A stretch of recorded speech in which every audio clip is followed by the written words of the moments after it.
जय श्री कृष्णा। राधे राधे मेरे सभी प्यारे भक्तजनों। आज हम सुनेंगे सातों वारों की कथा एक साथ। जो भी भक्त मन लगाकर सातों वारों की कथा सुनता है, सुनाता है या हुंकारा भरता है, उनके घर में सदैव भगवान का वास रहता है। जन्म जन्मांतर की दरिद्रता खत्म हो जाती है। बोलिए श्री हरि विष्णु भगवान की जय हो। आइए भक्तजनों, पहले हम सुनेंगे सोमवार व्रत की कथा। एक नगर में एक सेठ रहता था। उसके घर में किसी चीज़ की कोई कमी नहीं थी। फिर भी वह बहुत ही दुखी रहता, क्योंकि उसके कोई पुत्र नहीं था। पुत्र प्राप्ति के लिए प्रत्येक सोमवार को व्रत करता तथा पूरी श्रद्धा के साथ शिवालय में जाकर भगवान गौरी शंकर की पूजा करता था। उसके भक्ति भाव से दयामयी पार्वती जी गर्वित हो गई। एक दिन अच्छा अवसर देखकर उन्होंने शंकर जी से विनती की, स्वामी, यह नगर का एक सेठ आपका परम भक्त है, नियमित रूप से आपका व्रत रखता है, फिर भी पुत्र के अभाव से पीड़ित है। कृपा इसकी मनोकामना को पूरा करें। दयालु पार्वती की ऐसी इच्छा को सुनकर भगवान शंकर ने कहा कि पार्वती, यह संसार कर्म भूमि है। इसमें जो जैसा कर्म करता है वैसा ही फल भोगता है। इस साहूकार के भाग्य में पुत्र सुख नहीं है। शंकर के इनकार से पार्वती जी निराश हो गई। उन्होंने शंकर जी से तब तक आग्रह करना जारी रखा जब तक भोलेनाथ उस साहूकार को पुत्र सुख देने का वरदान न दिया। भगवान शंकर ने पार्वती से कहा, तुम्हारी इच्छा है, इसीलिए मैं इस सेठ को एक पुत्र का वरदान देता हूँ, लेकिन उसकी आयु केवल 12 वर्ष होगी। संयोग से उसी समय सेठ गौरी शंकर संवाद को सुन रहा था। समय आने पर नगर सेठ को सब सुख संपन्न पुत्र रतन की प्राप्ति हुई। सब और खुशियां मनाई गई।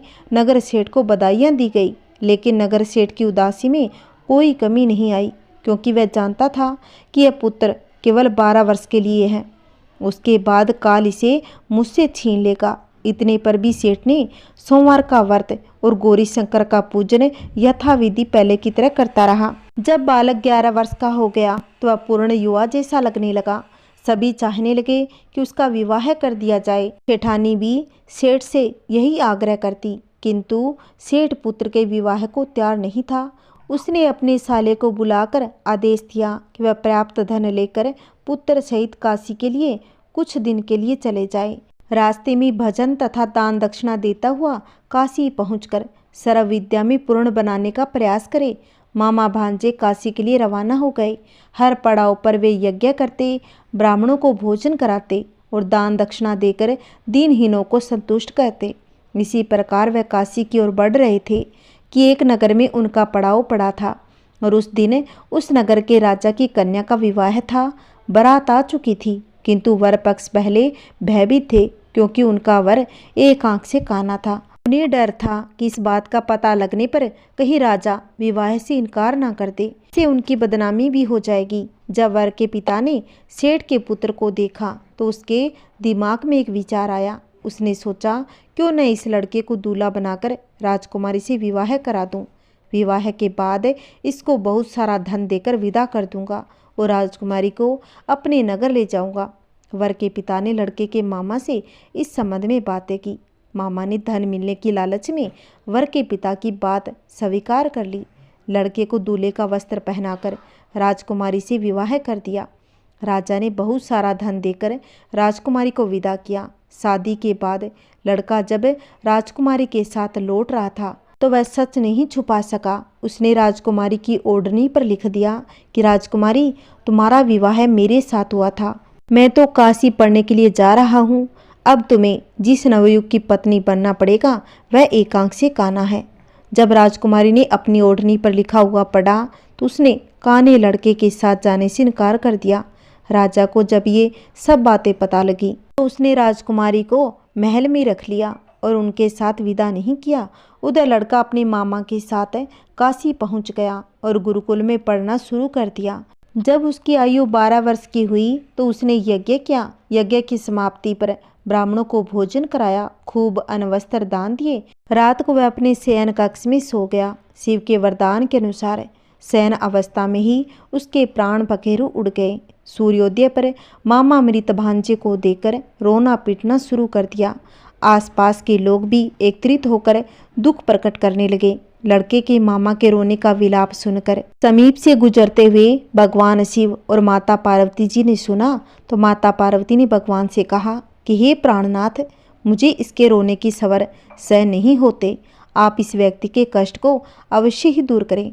भगवान शिव ने माता पार्वती के साथ अदृश्य रूप में समीप जाकर देखा तो भोलेनाथ माता पार्वती से बोले, यह तो उसी सेठ का पुत्र है जिसे मैंने 12 वर्ष की आयु का वरदान दिया था, इसकी आयु पूरी हो गई। माँ पार्वती ने फिर भगवान शिव से निवेदन किया, उस बालक को जीवन दान देने का आग्रह करने लगी। माता पार्वती के आग्रह पर भगवान शिव ने उस लड़के को जीवित होने का वरदान दिया। कुछ ही पल में वह जीवित होकर उठ बैठा। शिक्षा समाप्त करके लड़का मामा के साथ अपने नगर की ओर जा रहा था। दोनों चलते हुए उसी नगर में जा पहुँचे जहाँ उसका विवाह हुआ था। उस नगर में भी यज्ञ का आयोजन किया। समीप से गुजरते हुए नगर के राजा ने यज्ञ का आयोजन देखा। उसने तुरंत ही लड़के और उसके मामा को पहचान लिया। यज्ञ के समाप्त होने पर राजा मामा और लड़के को महल में ले गया। कुछ दिन उन्हें महल में रखकर बहुत सा धन वस्त्र आदि देकर राजकुमारी के साथ विदा कर दिया। इधर भूखे प्यासे रहकर व्यापारी उसकी पत्नी बेटे की प्रतीक्षा कर रहे थे। उन्होंने प्रतिज्ञा कर रखी थी, यदि उन्हें अपने बेटे के मृत्यु का समाचार मिला तो दोनों अपने प्राण त्याग देंगे। परंतु जैसे ही उसने बेटे के जीवित वापस लौटने का समाचार सुना तो वो बहुत ही प्रसन्न हो गए। वह अपनी पत्नी और मित्रों के साथ नगर के द्वार पर जा पहुँचे। अपने बेटे के विवाह का समाचार सुनकर पुत्र वधू और राजकुमारी को देखकर उसकी खुशी का ठिकाना न रहा। उसी रात भगवान शिव ने सेठ के स्वप्न में आकर कहा, सेठ, मैंने तेरे सोमवार के व्रत करने और व्रत कथा सुनने से प्रसन्न होकर तेरे पुत्र को लंबी आयु का वरदान दिया है। पुत्र की लंबी आयु जानकर व्यापारी बहुत ही प्रसन्न हो गया। शिव भक्त होने तथा सोमवार का व्रत करने से व्यापारी की सभी मनोकामनाएं पूर्ण हो गई। इसी प्रकार जो भक्त सोमवार का विधिवत व्रत करते हैं, व्रत कथा को सुनते हैं और हुंकारा भरते हैं, उनकी सभी इच्छाएं भगवान भोलेनाथ पूर्ण कर देते हैं। बोलिए हर हर महादेव। आइए भक्तों, अब हम सुनेंगे मंगलवार व्रत की कथा। किसी नगर में एक ब्राह्मण और ब्राह्मणी रहते थे। भगवान की कृपा से उसके पास सब कुछ था, फिर भी ब्राह्मण और ब्राह्मणी बहुत ही दुखी रहा करते थे। इसका कारण यह था कि ब्राह्मण की स्त्री सुनंदा के कोई संतान नहीं थी। सुनंदा पतिव्रता थी, भक्ति पूर्वक भगवान जी की आराधना करती थी। मंगलवार के दिन व्रत करके अंत में भोजन बनाकर हनुमान जी का भोग लगाने के बाद स्वयं भोजन करती थी। एक बार मंगलवार के दिन ब्राह्मणी गृह कार्य की अधिकता के कारण हनुमान जी को भोग न लगा सकी, तो इस पर उसे बहुत ही दुख हुआ। उसने कुछ भी नहीं खाया और अपने मन में प्रण कर लिया, अब तो अगले मंगलवार को ही हनुमान जी का भोग लगाकर अन्न जल ग्रहण करूंगी। ब्राह्मणी प्रतिदिन भोजन बनाती, श्रद्धापूर्वक पति को खिलाती, परंतु स्वयं भोजन नहीं करती और मन ही मन श्री हनुमान जी की आराधना करती रहती। इसी प्रकार 6 दिन गुजर गए और ब्राह्मणी सुनंदा अपने निश्चय के अनुसार भूखी प्यासी निराहार रही। अगले मंगलवार को ब्राह्मणी प्रातःकाल ही बेहोश होकर गिर पड़ी। ब्राह्मणी की इस असीम भक्ति के प्रभाव से श्री हनुमान जी बहुत ही प्रसन्न हुए और प्रकट होकर बोले कि सुनंदा, तेरी भक्ति से बहुत प्रसन्न हूँ, तो उठ और वर मांग। तब ब्राह्मणी ने अपने आराध्य देव श्री हनुमान जी को देकर आनंद की अधिकता से विहल हो श्री हनुमान जी के चरणों में गिरकर बोली, हे प्रभु, मेरी कोई संतान नहीं है, कृपा करके मुझे संतान प्राप्ति का वरदान दे, आपकी अति कृपा होगी। श्री हनुमान जी बोले, तेरी इच्छा पूर्ण होगी, तेरी एक कन्या पैदा होगी, उसके अष्टांग प्रतिदिन सोना दिया करेंगे। इस प्रकार कहकर श्री महावीर जी अंतर्ध्यान हो गए। ब्राह्मणी सुनंदा बहुत हर्षित हुई, सभी समाचार अपने पति से कहा। ब्राह्मण देव कन्या का वरदान सुनकर बहुत ही दुखी हो गए, परंतु सोना मिलने की बात सुनी तो बहुत ही प्रसन्न हो गए। विचार किया कि ऐसी कन्या के साथ मेरी निर्धनता भी समाप्त हो जाएगी। श्री हनुमान जी की कृपा से वह ब्राह्मणी गर्भवती हो गई। 10वें महीने में उसे एक सुंदर पुत्री प्राप्त हुई। यह बच्ची अपने पिता के घर में ठीक उसी तरह बढ़ने लगी जिस प्रकार शुक्ल पक्ष का चंद्रमा बढ़ता है। 10वें दिन ब्राह्मण ने उस बालिका का नामकरण करवा दिया। उसके कुल पुरोहित ने उस बालिका का नाम रत्नावली रखा। क्योंकि वह कन्या सोना प्रदान किया करती थी। इस कन्या ने पूर्व जन्म में बड़े ही विधान से मंगल देव का व्रत किया था। रत्नावली का अष्टांग बहुत सा सोना दिया करता। उस सोने से नंदा ब्राह्मण बहुत ही धनवान हो गया। अब ब्राह्मणी भी बहुत अभिमान करने लगी। समय बीतता रहा। अब रत्नावली 10 वर्ष की हो चुकी थी। एक दिन जब ब्राह्मण प्रसन्नचित्त था, तब सुनंदा ने अपने पिता से कहा कि मेरी पुत्री रत्नावली विवाह के योग्य हो गई, अतः आप कोई सुंदर योग्य वर देकर इसका विवाह कर दें। यह सुनकर ब्राह्मण बोला, अभी तो रत्नावली बहुत ही छोटी है। तब ब्राह्मणी बोली, शास्त्रों की आज्ञा है कि कन्या 8वें वर्ष में गौरी, 9 वर्ष में रोहिणी, 10वें वर्ष में कन्या, इसके बाद रजस्वला हो जाती है। गौरी के दान से पाताल लोक की प्राप्ति होती है, रोहिणी के दान से बैकुंठ लोक की प्राप्ति होती है, कन्या के दान से इंद्रलोक में सुखों की प्राप्ति होती है। अगर हे पतिदेव रसवला का दान किया जाता है तो घोर नरक की प्राप्ति होती है। इस पर ब्राह्मण बोला, अभी तो रत्नावली मात्र 10 साल की हुई है और मैंने तो 16-16 साल की कन्याओं के विवाह कराए हैं, अभी जल्दी क्या है। तब ब्राह्मणी सुनंदा बोली, आपको तो लोभ अधिक हो गया। शास्त्रों में कहा जाता है कि माता पिता और बड़ा भाई रसवला कन्या को देखते हैं तो अवश्य ही नरकगामी होते हैं। तब ब्राह्मण बोला, अच्छी बात है, कल मैं अवश्य ही योग्य वर की तलाश में अपना दूत भेज दूंगा। दूसरे दिन ब्राह्मण ने अपने दूत को बुलाया और आज्ञा दी, जैसी सुंदर मेरी कन्या है वैसे ही सुंदर वर उसके लिए तलाश करो। दूत अपने स्वामी की आज्ञा पाकर निकल पड़ा और पास ही के नगर में उसने एक सुंदर लड़के को देखा। यह बालक एक ब्राह्मण परिवार का बहुत ही गुणवान पुत्र था। इसका नाम सोमेश्वर था। दूत ने इस सुंदर व गुणवान ब्राह्मण पुत्र के बारे में अपने स्वामी को पूर्ण जानकारी दी। ब्राह्मण नंदा को भी सोमेश्वर अच्छा लगा। फिर शुभ मुहूर्त में विधि पूर्वक कन्या दान करके ब्राह्मण ब्राह्मणी संतुष्ट हो गए, परंतु ब्राह्मण के मन में तो लोभ था। उसने कन्यादान तो कर दिया था, पर उसकी सोच बहुत ही खीन थी। उसने विचार किया कि रत्नावली अब तो चली जाएगी और मुझे इससे जो सोना मिलता है वह अब नहीं मिलेगा। मेरे पास जो धन था कुछ तो इसके विवाह में खर्च हो गया, जो शेष बचा है वह भी कुछ दिनों के बाद समाप्त हो जाएगा। मैंने तो इसका विवाह करके बहुत ही बड़ी भूल कर दी। अब कोई ऐसा उपाय हो रत्नावली मेरे पास ही रह जाए, अपने ससुराल ना जाए। लोभ रूपी राक्षस ब्राह्मण के मस्तिष्क में छाता छा गया। रात भर ब्राह्मण शया पर बेचैनी से करवटे बदलते बदलते उसको नींद नहीं आई और उसने विचार किया कि रत्नावली को लेकर उसका पति सोमेश्वर अपने घर के लिए जाएगा। मार्ग में छिपकर सोमेश्वर का वध कर देगा और अपनी लड़की को अपने घर ले आएगा, जिससे नियमित रूप से उसे सोना भी मिलता रहेगा और समाज का कोई मनुष्य उसे दोष भी नहीं दे सकेगा। प्रातःकाल हुआ तो नंदा और सुनंदा अपने जमाई तथा लड़की को बहुत सारा धन देकर विदा किया। सोमेश्वर अपनी पत्नी रत्नावली को लेकर ससुराल लेकर अपने घर की तरफ चला। ब्राह्मण महालोभ से वशीभूत होकर अपनी मति खो चुका था। पाप पुण्य को उसे विचार न रहा।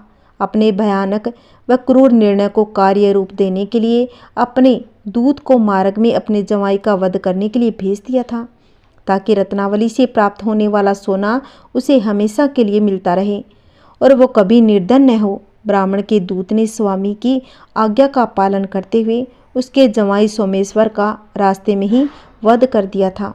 समाचार प्राप्त कर ब्राह्मण नंदा मार्ग में पहुंचा और रुदन करती अपनी पुत्री रत्नावली से बोला कि हे पुत्री, मार्ग में लुटेरों ने तेरे पति का वध कर दिया है।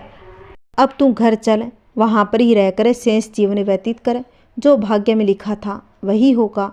अपने पति की अकाल मृत्यु से रत्नावली बहुत ही दुखी हो गई और करुण रुदन करने लगी। अपने पिता से बोली, हे पिताजी, इस संसार में जिस स्त्री का पति नहीं है उसका जीना व्यर्थ है। मैं अपने पति के साथ ही अपने शरीर को जला दूंगी और सती होकर अपने इस जन्म को माता पिता के नाम को तथा सास ससुर के यश को सार्थक करूंगी।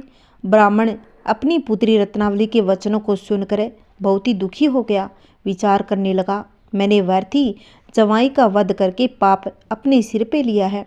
रत्नावली को उसके पीछे अपने प्राण तक देने को तैयार है और मेरा तो दोनों तरफ से मरण हो गया। धन तो अब मिलेगा नहीं, जवाई वध के पाप के फलस्वरूप यातना की भुगतनी पड़ेगी। यह सोचकर वह बहुत ही दुखी हो गया। सोमेश्वर की चिता बनाई गई। रत्नावली सती होने की इच्छा से अपने पति का सिर अपनी गोद में रखकर चिता में बैठ गई। जैसे ही सोमेश्वर की चिता को अग्नि लगाई गई, वैसे ही प्रसन्न हो मंगलदेव वहां पर प्रकट होकर बोले कि हे रत्नावली, मैं तेरी पति भक्ति से बहुत प्रसन्न हूँ, तू वर मांग। रत्नावली ने अपनी पति का जीवन दान मांगा। तब मंगलदेव बोले, हे रत्नावली, तेरा पति अजर अमर हो, यह महाविदान भी होगा और इसके अतिरिक्त तेरी जैसी इच्छा होगी वह वर मांग। तब रत्नावली बोली, हे गरों के स्वामी, यदि आप मुझ पर प्रसन्न हो तो मुझे यह वरदान दीजिए कि जो भी मनुष्य मंगलवार के दिन प्रातःकाल लाल पुष्प लाल चंदन से पूजा करके आपका स्मरण करे, उसका रोग व्याधि न हो और उन्हें कोई भी स्त्रियों का भय न रहे। जो स्त्री मंगलवार का व्रत करे वह कभी विधवा न हो। मंगलदेव तथास्तु कहकर अंतर्ध्यान हो गए। सोमेश्वर मंगलदेव की कृपा से जीवित हो उठा।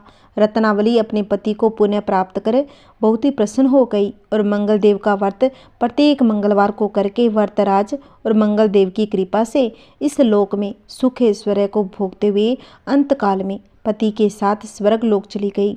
बोलिए मंगलदेव भगवान की जय हो। आइए भक्तों, अब हम सुनेंगे गणेश जी की कहानी जो बुधवार के दिन सुनी जाती है। बोलिए गणेश जी महाराज की जय हो। बहुत पहले की बात है कि एक साहूकार का नया नया विवाह हुआ था। उसकी पत्नी मायके गई हुई थी। नया नया विवाह था, नई नई उमंग थी।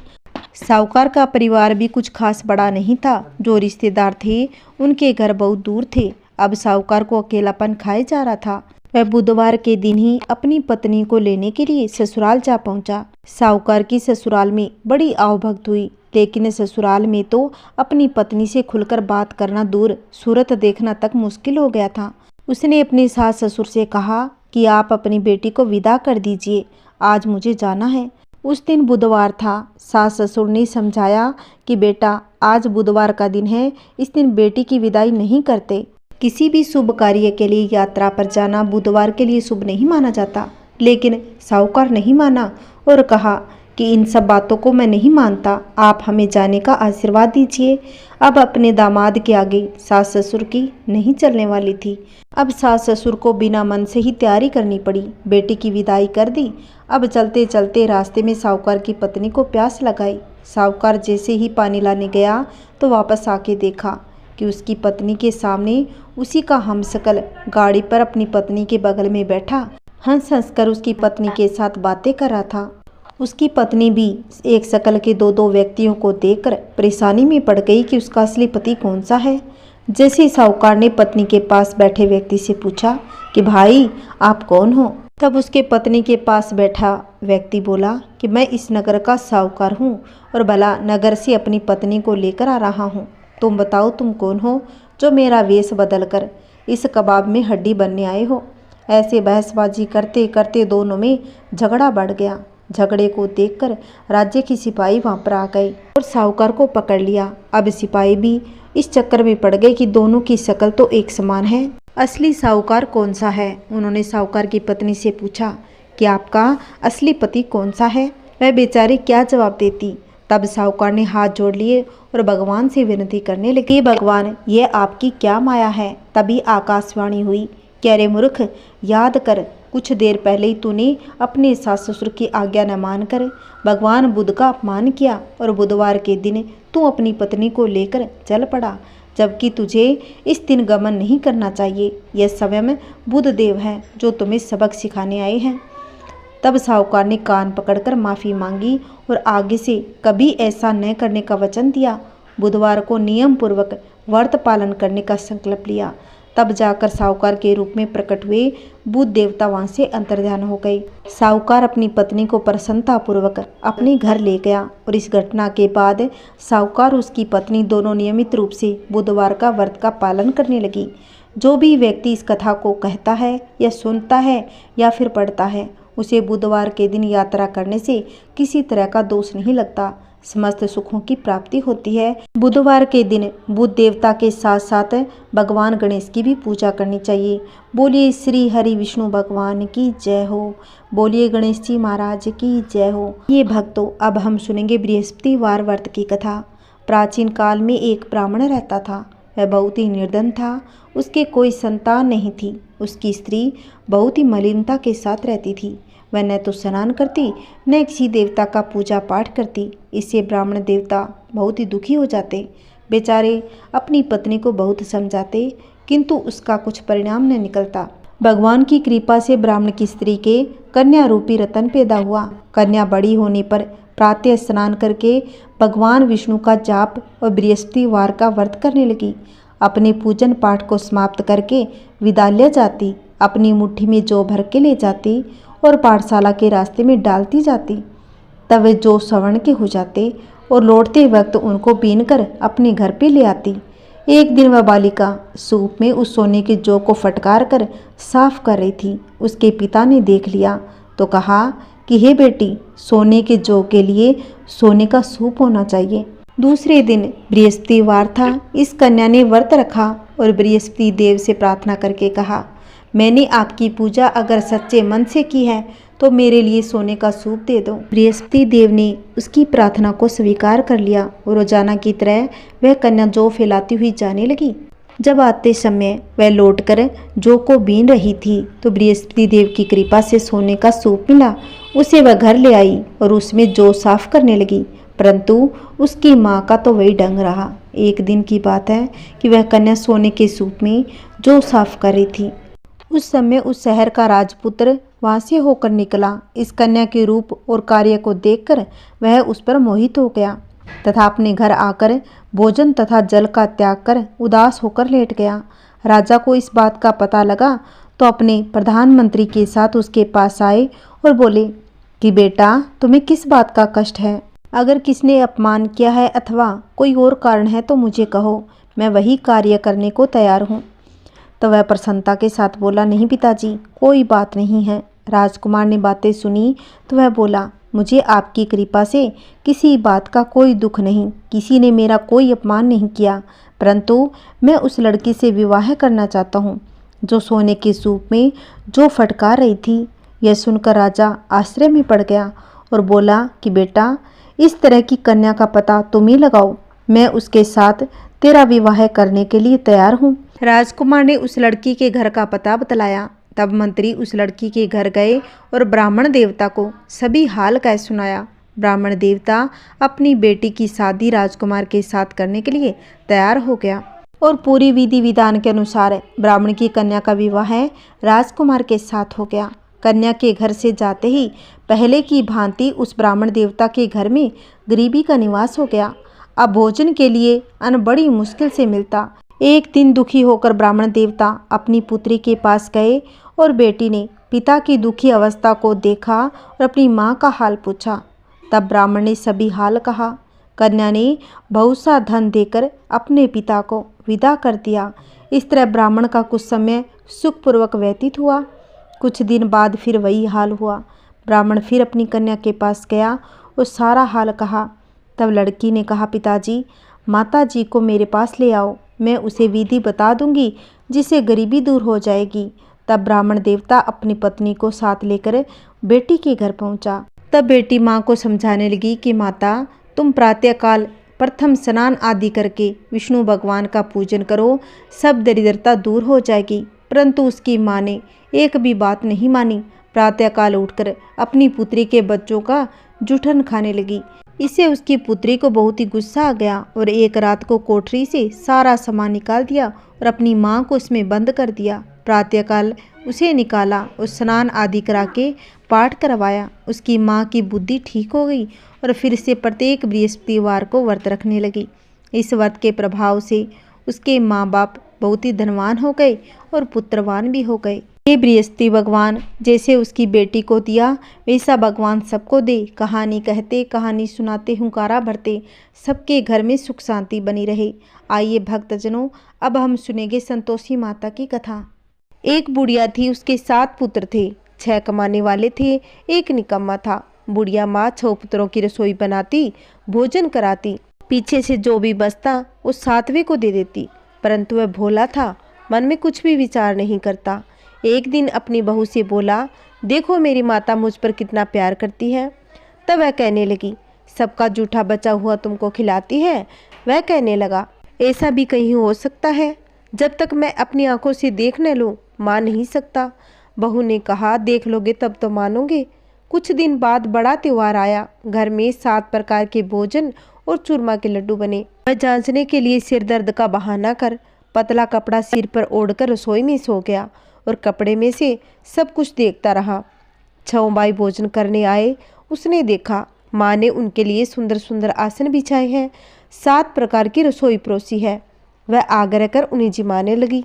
वह देखता रहा। छौबाई भोजन करके उठे तब जूठी थालियों में से लड्डुओं को टुकड़ों को उठाया, लड्डू बनाया। जूठन साफ कर बुढ़िया माँ ने पुकारा, उठ बेटा, छौबाई भोजन कर गए, अब तू ही बाकी है, उठने कब खाएगा? तब वह कहने लगा, माँ मुझे भूख नहीं है, भोजन नहीं करना, मैं प्रदेश जा रहा हूँ। माता ने कहा, कल जाता हो तो आज ही चला जा। वह कहने लगा, हाँ हाँ आज ही जा रहा हूँ। ऐसा कहकर वह घर से निकल गया। चलते समय बहू की याद आई। वह गौशाला में कंडे थाप रही थी। जाकर अपनी बहू से बोला, हम जावे परदेश को, आवेंगे कुछ काल, तुम रहियो संतोष से, धर्म आपनो पाल। तब वह कहने लगी, जाओ पिए आनंद से, हमरो सो चटाए, राम भरोसे हम रहे, ईश्वर तुम्हें सहाय। देव निशानी आपनी देख दुरु मंदिर, सुधी हमरी ने बिसारियो, रखियो मन गंभीर। वह बोला, मेरे पास तो कुछ नहीं है, यह अंगूठी है सो ले ले, अपनी कुछ निशानी मुझे दे। तब वह कहने लगी, मेरे पास तो कुछ नहीं है, यह गोबर भरा हाथ है। ऐसा कहकर उसके पीठ में गोबर की हाथ की थाप मार दी और वह चल दिया। चलते चलते दूर देश में जा पहुंचा। वहाँ एक साहूकार की दुकान थी, वहीं जाकर रहने लगा। कहने लगा, मुझे भाई नौकरी पर रख लो। साहूकार को जरूरत थी। उसने बोला, सो रह जा। तब लड़के ने पूछा, तनख्वाह क्या दोगे? साहूकार ने कहा, काम देकर दाम मिलेंगे। साहूकार की नौकरी मिल गई। वह सवेरे से रात तक नौकरी करने लगा। कुछ दिनों में दुकान का लेन देन, हिसाब किताब, ग्राहकों को माल बेचना, सारा काम करने लगा। साहूकार के 7-8 नौकर थे, वह सब चक्कर खाने लगे। यह तो बहुत होशियार बन गया। सेठ ने भी काम देखा और 3 महीने में उसे आधे मुनाफे का साझेदार बना लिया। वह 12 वर्ष में नामी सेठ बन गया। मालिक सारा कारोबार उसके ऊपर छोड़कर बाहर चला गया। अब बहू पर क्या बीती सुनो। सास ससुर उसे दुख देने लगे। सारे गृहस्थी का काम कराकर उसे लकड़ी लेने जंगल भेज देते। घर की रोटियों के आटे से जो भूसी निकलती, उसकी रोटी बनाकर रख दी जाती। फूटी नारियल की नेरली में पानी दिया जाता। इस तरह उसका दिन बीतने लगा। एक दिन वह लकड़ी लेने जा रही थी कि रास्ते में बहुत सी स्त्रियां संतोषी माता का व्रत करती दिखाई दी। वह वहाँ खड़ी होकर कथा सुनकर बोली, बहनों, तुम किस देवता का व्रत करती हो? इसके करने से क्या फल मिलता है? यह व्रत करने की क्या विधि है? यदि तुम अपने इस व्रत का विधान मुझे समझाकर कहोगी तो मैं तुम्हारा बड़ा एहसान मानूंगी। तब उनमें से एक स्त्री बोली, बहन सुनो, संतोषी माता का व्रत है, इसके करने से निर्धनता दरिद्रता का नाश हो जाता है, लक्ष्मी आती है, मन की चिंताएं दूर होती है, घर में सुख होने के मन से शांति और प्रसन्नता मिलती है, निपुत्र को पुत्र मिलता है और प्रीतम बाहर गया हो तो जल्दी आ जाता है, कुंवारी कन्या को मनपसंद वर मिलता है, राज दरबार में बहुत दिनों से मुकदमा चलता हो तो खत्म हो जाता है, सब तरह से सुख शांति मिलती है, घर में धन जमा हो तो जायदाद पैसा का लाभ होता है, रोग दूर हो जाता है, मन में जो कामना हो वह माता की कृपा से सब पूरी हो जाती है, इसमें कोई संदेह नहीं। वह पूछने लगी, यह व्रत कैसे किया जाता है, यह भी तो बताओ, आपकी बड़ी कृपा होगी। स्त्री कहने लगी, 1.25 आने का गुड़ चना ले लेना, इच्छा हो तो 5.25 आने का लेना या 1.25 रुपये का सहूलियत के अनुसार लेना, बिना परेशानी श्रद्धा और प्रेम से जितना बन सके ले लेना। 1.25 पैसे से 5.25 आना और इससे भी ज़्यादा शक्ति भक्ति अनुसार हर शुक्रवार को निराहार रहकर कथा कहना। कथा के बीच में कर्म टूटे नहीं, लगातार नियम पालन करना। सुनने वाला कोई न मिले तो घी का दीपक जला उसके आगे जल के पात्र को रखकर कथा कहना, परंतु कथा कहने का नियम न टूटे। जब तक कार्य सिद्ध ना हो जाए नियम पालन करते रहना और कार्य सिद्ध हो जाने पर व्रत का उद्यापन कर देना। 3 महीने में माता फल पूरा कर देती है। यदि किसी के खोटे ग्रह हो तो भी माता 3 साल में कार्य को अवश्य सिद्ध कर देती है। कार्य होने पर ही उद्यापन करना चाहिए, बीच में नहीं करना चाहिए। उद्यापन में 2.5 सेर आटे का खाजा और इसी अनुपात में खीर तथा चने का साग करना। 8 लड़कों को भोजन कराना, जहाँ तक मिले देवर जेठ भाई बंधु के लड़के लेना, न मिले तो रिश्तेदार और पड़ोसियों के लड़के बुलाना, उन्हें भोजन कराना, यथाशक्ति दक्षिणा दे देना, माता का नियम पूरा करना। उस दिन घर में कोई खटाई न खाए। यह सुनकर बहू चल दी। रास्ते में लकड़ी के बोझ को बेच दिया। उस पैसे से गुड़ चना लेकर माता के व्रत की तैयारी कर आगे चली। सामने मंदिर था। सामने मंदिर को देखकर वह बच्चों से पूछने लगी, यह मंदिर किसका है? तब सब बच्चे कहने लगे, यह संतोषी माता का मंदिर है। यह सुनकर माता के मंदिर में जा माता के चरणों में लौटने लगी। दिन हो विनती करने लगी, माँ मैं निप्ट मूर्ख हूँ, व्रत के नियम कुछ भी नहीं जानती, मैं तो बहुत दुखी हूँ। माता जगत जननी मेरा दुख दूर कर, मैं तेरी शरण में हूँ। माता को दया आ गई। एक शुक्रवार बीता कि दूसरे शुक्रवार को ही उसके पति का पत्र आया। तीसरे को उसका भेजा पैसा भी पहुंचा। यह देखकर जेठानी मुँह सिकोड़ने लगी, इतने दिनों में इतना पैसा आ गया, इसमें क्या बड़ाई है। लड़के ताना देने लगे। काकी के पास अब पत्थर आने लगे, रुपया आने लगा। अब तो काकी की खातिर बढ़ जाएगी। अब तो काकी बुलाने से भी नहीं बोलेगी। बेचारी सरलता से कहने लगी, भैया पत्थर आता है, रुपया आता है तो हम सबके लिए अच्छा है।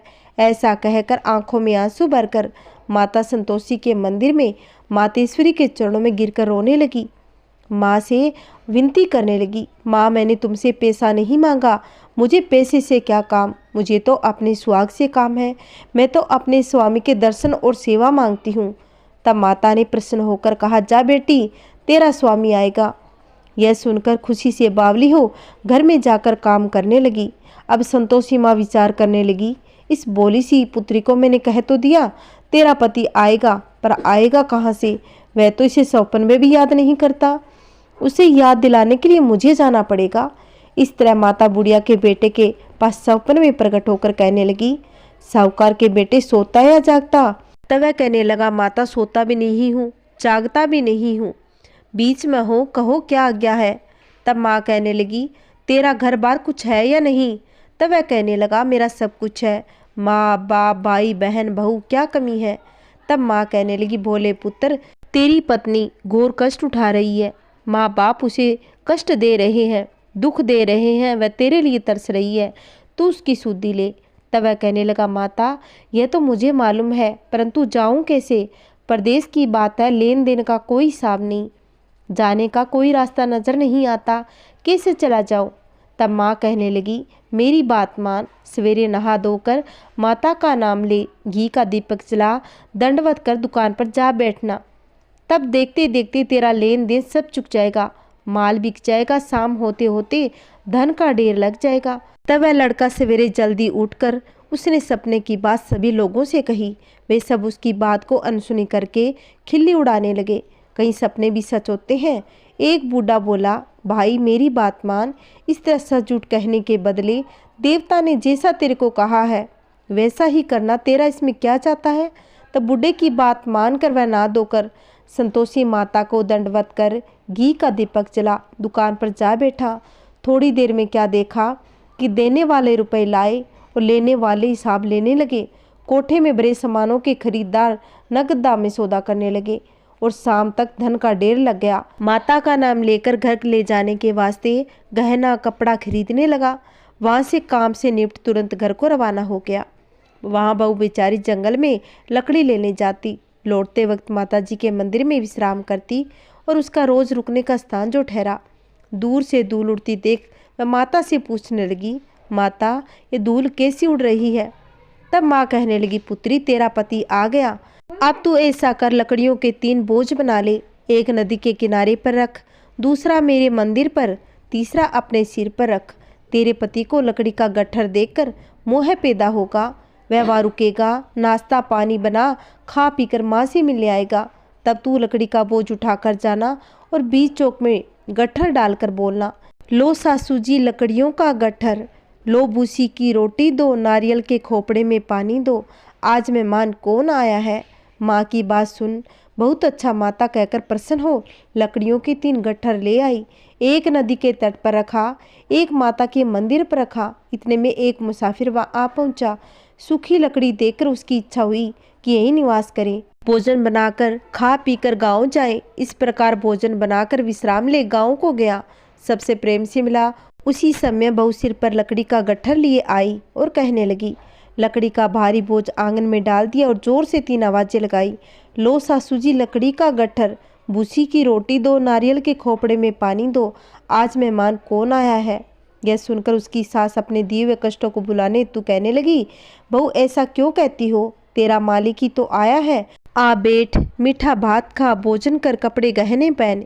इतने में आवाज़ सुन उसका पति बाहर आ गया और अंगूठी देख व्याकुल हो माँ से पूछने लगा, माँ ये कौन है। तब माँ कहने लगी, बेटा तेरी बहू है, आज 12 वर्ष हो गए, तो जब से गया है तब से सारे गांव में जानवर की तरह भटकती फिरती है, काम काज घर का कुछ भी नहीं करती, 4 समय आकर खा जाती है, अब तुझे देकर भूसी की रोटी, नारियल के खोपड़ी में पानी मांगती है। वह लज्जित होकर बोला, ठीक है माँ, मैंने इसे भी देखा और तुम्हें भी देखा, अब मुझे दूसरे घर की ताली दो तो उसमें रहूं। तब माँ बोली, ठीक है बेटा, जैसी तेरी मर्जी, कहकर ताली का गुच्छा पटक दिया। उसने ताली ले दूसरे कमरे में जो तीसरी मंजिल के ऊपर था तो खोलकर सारा सामान जमा लिया। एक दिन में ही वह राजा के महल जैसा ठाट बाट बन गया। अब क्या था, वे दोनों पति पत्नी सुखपूर्वक रहने लगे। इतने में अगला शुक्रवार आया। तब बहू ने अपने पति से कहा कि मुझको माता का उद्यापन करना है। तब पति कहने लगा, बहुत अच्छी बात है, खुशी से करो। वह तुरंत ही उद्यापन की तैयारी करने लगी। जेठ के लड़कों को भोजन के लिए कहने गई। उन्होंने कहा, ठीक है, हम जरूर आएंगे, परंतु जेठानी ने अपने बच्चों को सिखा दिया, देखो रे सब लोग भोजन के बाद खटाई मांगना, जिससे उसका उद्यापन पूरा न हो। लड़के भोजन करने आए, खीर पेट भर कर खाई, परंतु याद आते कहने लगे, हमें कुछ खटाई दो, हमें खीर नहीं भाता, जी घबराता है। यह सुनकर बहू अरुचि होती है। बहू कहने लगी, खटाई किसी को नहीं दी जाएगी, यह तो संतोषी माता का प्रसाद है। लड़के उठ खड़े हुए और बोले, पैसा लाओ। बोली बहू कुछ भी नहीं जानती थी, उन्हें पैसे दे दिए। लड़की उसी समय इमली लाकर खाने लगे। यह देखकर बहू पर माताजी ने कोप किया। राजा के दूत उसके पति को पकड़ कर ले गए। जेठ और जेठानी मन माने खोटे वचन कहने लगे। लूट कर धन इकट्ठा कर लाया था, सो राजा के दूत उसको पकड़ कर ले गए। अब मालूम पड़ जाएगा जब जेल की मार खाएगा। बहू से ये वचन सह नहीं हुए। रोती रोती माता के मंदिर में गई और माँ से बोली, हे माता, तुमने ये क्या किया, हंसाकर क्यों रुलाने लगी। तब माता बोली, पुत्री, तूने उद्यापन करके मेरा व्रत भंग कर दिया, इतनी जल्दी सब बातें भुला दी। तब वह कहने लगी, माता भूली तो नहीं, न कुछ अपराध किया, मुझे तो लड़कों ने भूल में डाल दिया, मैंने भूल में उन्हें पैसे दे दिए, मुझे क्षमा करो माँ।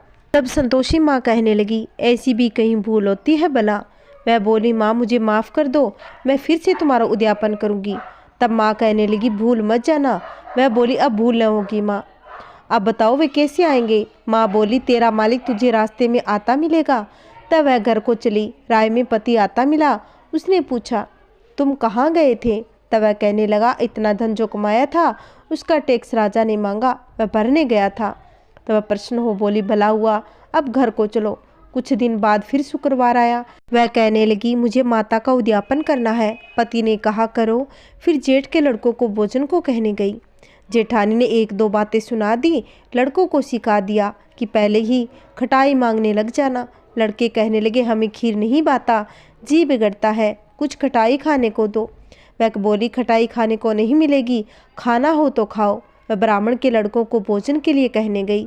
यथाशक्ति दक्षिणा की जगह 1-1 फल उन्हें दिया। इसे संतोषी माँ प्रसन्न हुई। माता की कृपा होते ही 9वें मास उनको चंद्रमा के समान सुंदर पुत्र प्राप्त हुआ। पुत्र को लेकर प्रतिदिन माता के मंदिर में जाने लगी। माँ ने सोचा, वह रोज आती है,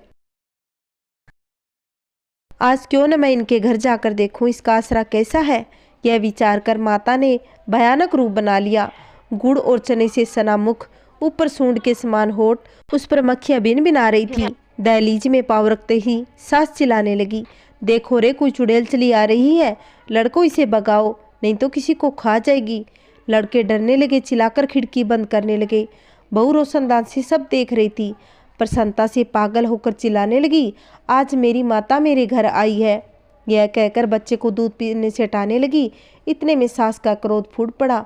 बोली, इसे देखकर कैसी उतावली हुई है जो बच्चे को पटक दिया। इतने में माँ के प्रपा से जहाँ वहाँ देखो लड़के ही लड़के नजर आने लगे।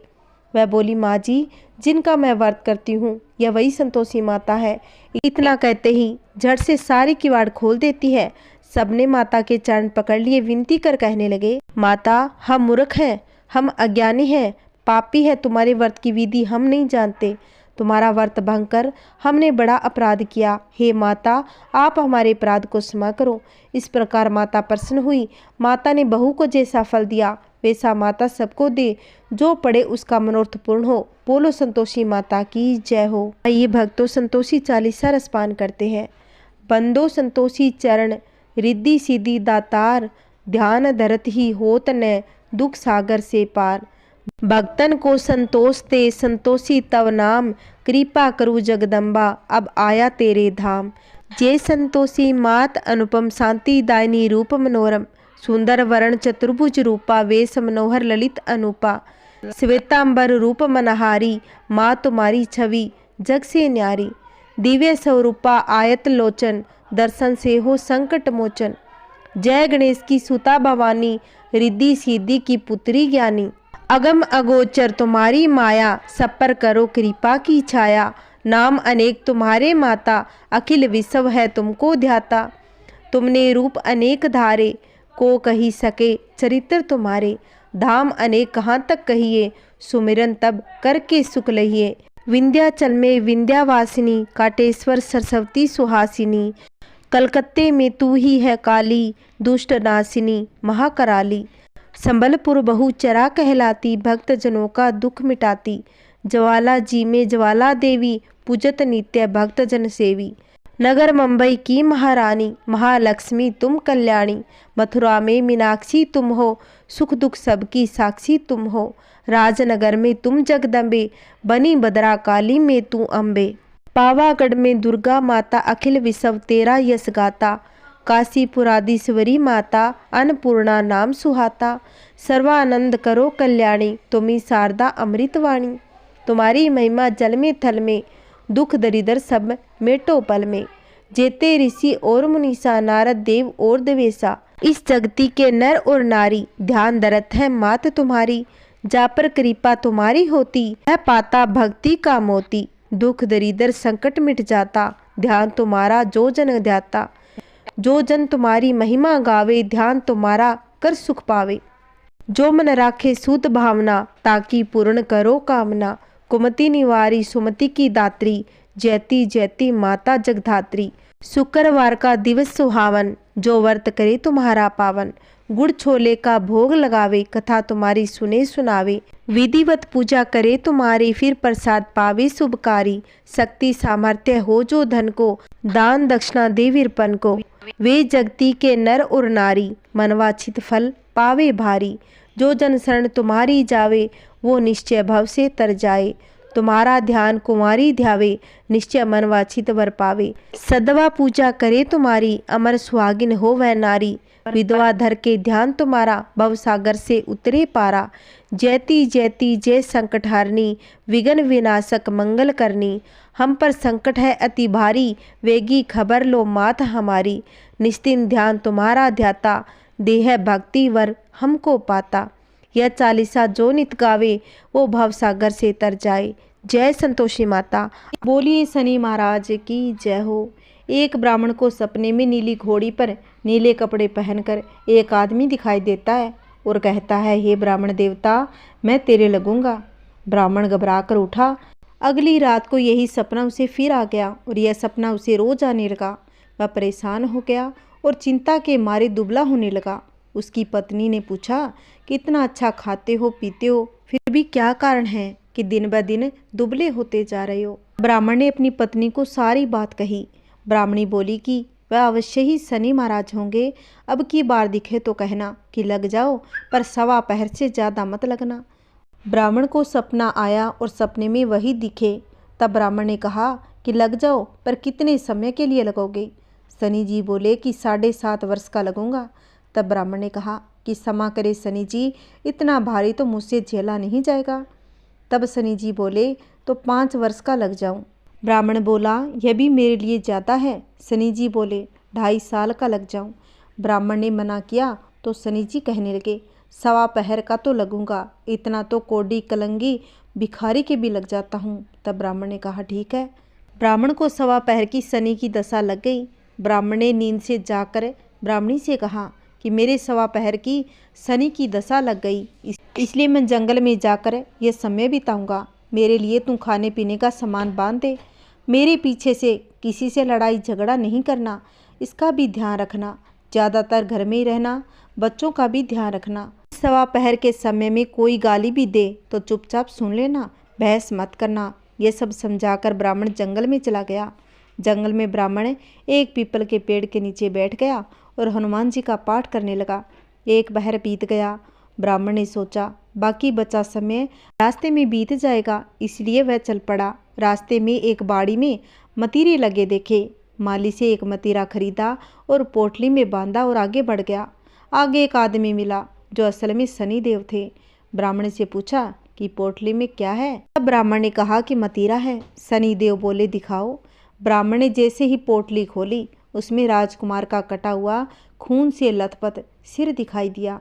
शनिदेव ब्राह्मण को राजा के पास ले गए और कहा कि इस ब्राह्मण ने राजकुमार की हत्या कर दी है, इसलिए इसके पास पोटली में राजकुमार का सिर है। राजा ने कहा मैं यह नहीं देख सकता, इस ब्राह्मण को सूली पर चढ़ा दो। राजा के यहाँ हाहाकार मच गया। ब्राह्मण को सूली पर चढ़ाने से पहले पूछा गया कि उसकी कोई आखिरी इच्छा हो तो बताओ। ब्राह्मण ने सोचा किसी तरह 1.25 पहर पूरा करना होगा। मरने से पहले अंतिम बार बालाजी की कथा सुनना चाहता हूँ। ब्राह्मण को कथा सुनाने का प्रबंध किया गया और कथा कहते कहते 1.25 पहर पूरा हो गया। शनि की दशा टलते ही राजकुमार शिकार खेलकर लौटता हुआ दिखाई दिया। राजकुमार को आता देख राजा बहुत ही प्रसन्न हो गया, लेकिन उसे निर्दोष ब्राह्मण की हत्या का दोष लगने का डर सताने लगा।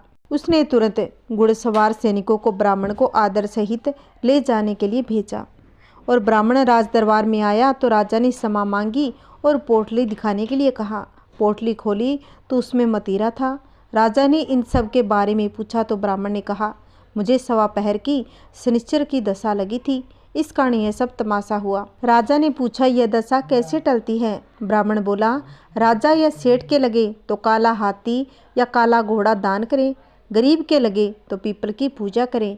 पूजा करें तब बोलें सांचा शनिश्चर कहिए, जाके पाँव सदा ही पड़िए। शनि की कहानी सुने, तिल का तेल काला उड़द दान करें, काले कुत्ते को तेल से चुपड़कर रोटी खिलाएं तो शनिश्चर की दशा उतर जाती है। राजा ने उसे मतीरा वापस दे दिया। घर आकर ब्राह्मण ने मतीरा काटा तो उसमें बीज की जगह हीरे जवाहरात मिले। ब्राह्मणी ने पूछा यह कहाँ से लाई? आप तो कह रहे थे कि शनि की दशा लगी है। ब्राह्मण ने कहा जब दशा लगी थी तो यही मतीरा राजकुमार का सिर बन गया था। जब उतरी तो शनि की निहाल कर दिया। हे शनि देवता, जैसे ब्राह्मण के शनि की दशा लगी वैसी किसी को ना लगे। कहानी कहते कहानी सुनाते हुंकारा भरते, सबके घर में सुख शांति बनाए रखना, सभी के घर में अन्न धन के भंडार भरना। जय शनिदेव। प्राचीन समय की बात है। एक बुढ़िया माई थी। वह नियमित रूप से रविवार का व्रत करती। रविवार के दिन सूर्योदय से पूर्व उठकर स्नान आदि से निर्वित होकर आंगन को गोबर से लीपकर स्वस्थ करती। उसके बाद सूर्य भगवान की पूजा करती तथा कथा सुनकर सूर्य भगवान को भोग लगाकर दिन में एक समय भोजन करती। इसी तरह रविवार का व्रत करती। सूर्य भगवान की कृपा से बुढ़िया को किसी प्रकार का कोई चिंता या कष्ट नहीं था। उसका घर धन धान्य से भरा हुआ था। उस बुढ़िया को सुखी देखकर उसकी पड़ोसन उसे जल भूनती। बुढ़िया रोजाना पड़ोसन के आंगन में बंदी गाय का गोबर लाती और अपना घर लीपती। शनिवार के दिन रात को पड़ोसन ने अपनी गाय को घर के अंदर बांध दिया ताकि बुढ़िया अपना घर न लीप सके। रविवार को गोबर न मिलने के कारण बुढ़िया अपना आंगन नहीं लीप सकी। आंगन न लीप पाने के कारण उस बुढ़िया ने सूर्य भगवान को भोग भी नहीं लगाया। उस दिन स्वयं भी भोजन नहीं किया। सूर्यास्त होने पर बुढ़िया भूखी प्यासी सो गई। रात्रि में सूर्य भगवान ने उसे स्वप्न में दर्शन दिए और व्रत न करने और भोग न लगाने का कारण पूछा। तब बुढ़िया ने बहुत ही करुण स्वर में पड़ोसन के द्वारा घर के अंदर गाय बांधने और गोबर न मिल पाने की बात बोली। सूर्य भगवान ने अपनी अनन्य भक्त बुढ़िया की परेशानी का कारण जानकर उससे सब दुख दूर करते हुए कहा, कि हे माता, तुम प्रत्येक रविवार का पूजा व व्रत करती हो। मैं तुमसे अति प्रसन्न हूँ। मैं तुम्हें ऐसी गाय प्रदान करता हूँ जो तुम्हारे घर आंगन में धन धान्य से भर देगी। तुम्हारी सभी मनोकामना पूरी होगी। सौपन में उस बुढ़िया को ऐसा वरदान देकर सूर्य भगवान अंतर्ध्यान हो गए। प्रातःकाल सूर्योदय से पूर्व उस बुढ़िया की आँख खुली तो वह अपने घर के आंगन में सुंदर गाय और बछड़े को देखकर हैरान रह गई। गाय को आंगन में बांधकर उसने जल्दी से उसे हरा चारा लाकर खिलाया। पड़ोस ने उस बुढ़िया के आंगन में बंधी सुंदर गाय और बछड़े को देखा तो उससे और अधिक जलने लगी। तभी गाय ने सोने का गोबर किया तो गोबर को देखते ही पड़ोसन की आंखें तो फटी रह गई। पड़ोस ने उस बुढ़िया को आसपास न पाकर तुरंत उस गोबर को उठाया, अपने घर ले गई तथा अपनी गाय का गोबर वहाँ रखाई। सोने के गोबर से पड़ोसन कुछ ही दिनों में धनवान हो गई। गाय प्रतिदिन सूर्योदय से पूर्व सोने का गोबर करती। बुढ़िया के उठने से पहले ही पड़ोसन उस गोबर को उठाकर ले जाती। बहुत दिनों तक बुढ़िया को सोने के गोबर के बारे में कुछ भी पता नहीं चला। बुढ़िया पहले की तरह हर रविवार को भगवान सूर्यदेव का व्रत करती रही और कथा सुनती रही। सूर्य भगवान को जब पड़ोसन की चालाकी का पता चला तो उन्होंने एक दिन तेज आंधी चला दी। आंधी का प्रकोप देखकर बुढ़िया ने अपनी गाय को घर के अंदर बांध दिया। अब पड़ोसन सोने का गोबर न ले जा सकी। बुढ़िया उठकर बुढ़िया ने देखा कि गाय ने तो सोने का गोबर किया है, तो बुढ़िया तो आश्चर्यचकित रह गई। उस दिन के बाद बुढ़िया गाय को घर के भीतर बांधने लगी। सोने के गोबर से कुछ ही दिनों में बुढ़िया और अधिक धनवान हो गई। बुढ़िया के धनी होने से पड़ोसन बुरी तरह जल भूनकर राख हो गई। अब की बार उसने अपने पति को नगर के राजा के पास भेजा और बुढ़िया के पास सोने का गोबर देने वाली गाय के बारे में बताया। राजा ने अपने सैनिक भेजकर बुढ़िया की गाय लाने का आदेश दे दिया। सैनिक बुढ़िया के घर पहुँचे। उस समय बुढ़िया सूर्य भगवान का भोग लगाकर स्वयं भोजन करने वाली थी। राजा के सैनिक जबरदस्ती गाय और बछड़े को महल की ओर ले चले। बुढ़िया ने प्रार्थना की, बहुत रोई, बहुत चिल्लाई, लेकिन राजा के सैनिक नहीं माने। गाय व बछड़े के चले जाने से बुढ़िया बहुत ही दुखी हो गई। उस दिन उसने कुछ नहीं खाया। भूखी प्यासी सारी रात सूर्य भगवान का स्मरण करती हुई रोती और विलाप करती रही और वह गाय और बछड़े को लौटाने के लिए प्रार्थना करती रही। गाय देखकर राजा बहुत ही खुश हो गया।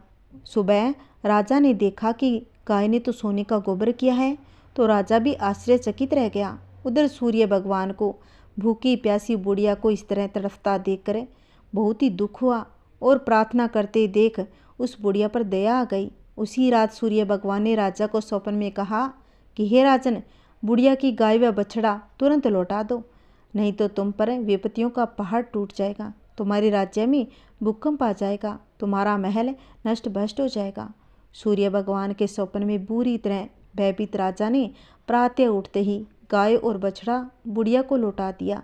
राजा ने अपनी तरफ से बहुत सा धन देकर बुढ़िया से अपनी गलती के लिए क्षमा मांगी और राजा ने पड़ोसन उसके पति को उनकी इस दुष्टता के लिए दंड दिया। इसके बाद राज्य ने राजा में घोषणा करवा दी, सभी स्त्री पुरुष रविवार का व्रत करें। जनता ने भी ऐसा ही किया। रविवार का व्रत करने से सभी लोगों के घर धन धान्य से भर गए। चारों ओर खुशहाली छा गई। सभी लोगों के शारीरिक कष्ट दूर हो गए। निसंतान स्त्रियों की गोद भर गई। राज्य में सभी स्त्री पुरुष सुखी जीवन यापन करने लगे। बोलिए सूर्य भगवान की जय हो। जय श्री कृष्णा। राधे राधे। अगर मेरी कथा आपको पसंद आई है तो प्लीज़ मेरे वीडियो को शेयर करें, लाइक करें और कमेंट में जय श्री कृष्णा अवश्य लिखें। अगर आपने अभी तक मेरे चैनल को सब्सक्राइब नहीं किया है तो प्लीज़ मेरे चैनल को सब्सक्राइब करें, जिससे आने वाली वीडियो की नोटिफिकेशन आपको मिलती रहेगी। जय श्री कृष्णा। राधे राधे। हर हर महादेव। ओम नमः शिवाय।